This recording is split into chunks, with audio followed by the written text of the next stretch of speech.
एक बार की बात है, पहाड़ियों और घने जंगलों के बीच बसे एक छोटे से गांव में एक गरीब किसान अपनी पत्नी और 3 बेटियों के साथ रहता था। जीवन कठिन था और परिवार को अपनी रोजी रोटी चलाने के लिए संघर्ष करना पड़ता था। सभी बेटियां सुंदर और दयालु थी और सबसे छोटी बेटी, जिसका नाम सहीना था, सबसे अधिक सुंदर और कोमल स्वभाव की थी।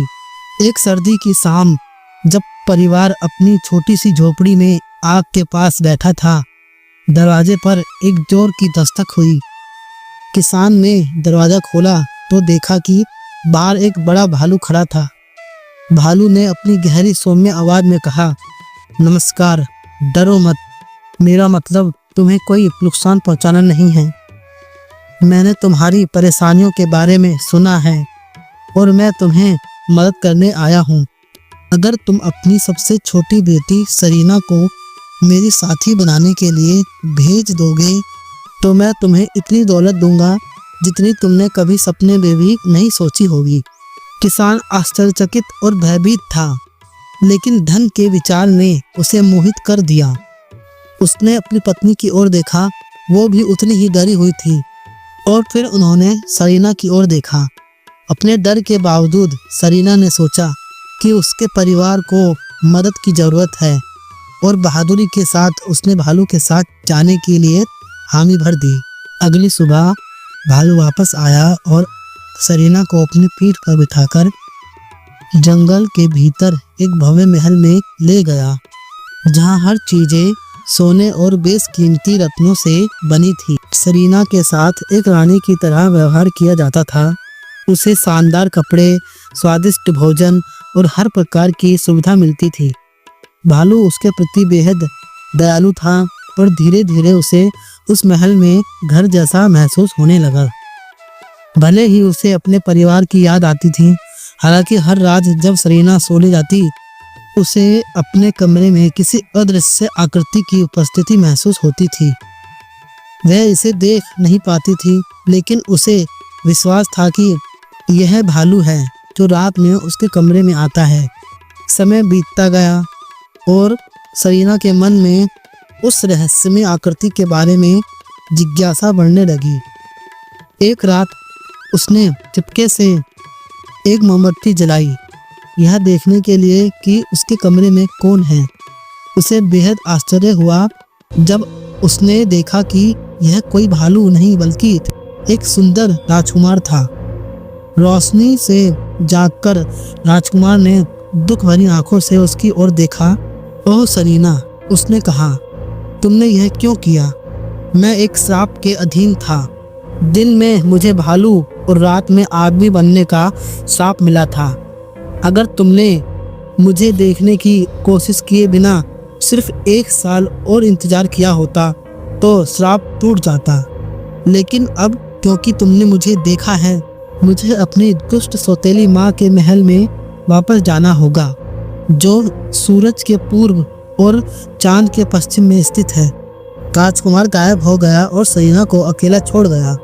उसका दिल टूट गया, लेकिन वह जानती थी कि उसे खोजने और सब कुछ ठीक करने के लिए यात्रा पर निकलना होगा। वह किसी भी कठिनाई से घबराए बिना यात्रा पर निकल पड़ी। सरीना कई दिनों और हफ्तों तक भटकती रही, लेकिन कोई भी सूरज के पूर्व और चांद के पश्चिम के महल के बारे में नहीं जानता था। अतः वह एक छोटे कुटिया पर पहुंची, जहां एक बूढ़ी औरत रहती थी। बूढ़ी औरत ने उसकी कहानी सुनी और कहा, मैं महल का रास्ता नहीं जानती, लेकिन मैं तुम्हारी मदद के लिए यह सुनहरा सेब दे सकती हूँ। यह जादुई है और तुम्हारे लिए एक दरवाजा खोल सकता है। सरीना ने आभार व्यक्त किया और अपनी यात्रा जारी रखी। थोड़ी दूर जाने पर उसे दूसरी झोपड़ी मिली, जहां एक बूढ़ी औरत ने उसे सोने की कंघी दी और कहा कि यह भी एक जादुई उपहार है। फिर तीसरी बूढ़ी औरत से मिलने पर उसे एक सुनहरा चरखा दिया गया और बताया कि यह उसके बहुत काम आएगा। इन जादुई वस्तुओं के साथ सरीना आगे बढ़ती रही, जब तक कि वह दुनिया के किनारे पर न पहुंच गई, जहां उत्तरी हवा रहती थी। उत्तरी हवा ने उसकी दास्तान सुनी और कहा, मैंने उस महल को कभी नहीं देखा, लेकिन मैं तुम्हें वहां तक ले जा सकती हूँ जहां से तुम खुद जा सकती हो। उत्तरी हवा ने सरीना को अपनी पीठ पर बिठाया, ऊंचे पर्वतों, महासागरों और बर्फीले तूफानों के ऊपर से उड़ाया और उन्हें एक विशाल कांच के पहाड़ के पास उतार दिया। अब तुम खुद को आगे ले जाओ, महल इसके ठीक परे है।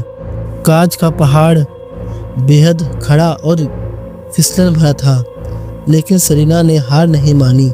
चढ़ाई के दौरान उसकी मुलाकात एक विशाल बाज से हुई, जिसने उसकी मदद करने की पेशकश की। मुझे वह सुनहरा सेब दो, बाज ने कहा, और मैं तुम्हें शिखर तक ले जाऊंगा। सरीना ने उसे सेब दिया और बाज ने उसे पहाड़ के शीर्ष तक पहुंचा दिया। वहां एक अंधेरा और भव्य महल खड़ा था। सरीना ने प्रवेश द्वार पर एक नौकर से मुलाकात की, जिसने उससे पूछा, तुम यहाँ क्यों आई हो? सरीना ने जवाब दिया, मैं उस राजकुमार को ढूंढने आई हूँ जिसे मुझसे छीन लिया गया था। नौकर ने निर्दयता से हंसते हुए कहा, मैं तुम्हें अंदर ले जाऊंगा, लेकिन इसके बदले मुझे वह सोने की कंघी चाहिए। सरीना ने कंघी सौंप दी और उसे राजकुमार के पास ले जाया गया, लेकिन वह गहरी नींद में था और उसे कोई भी जगा नहीं सकता था।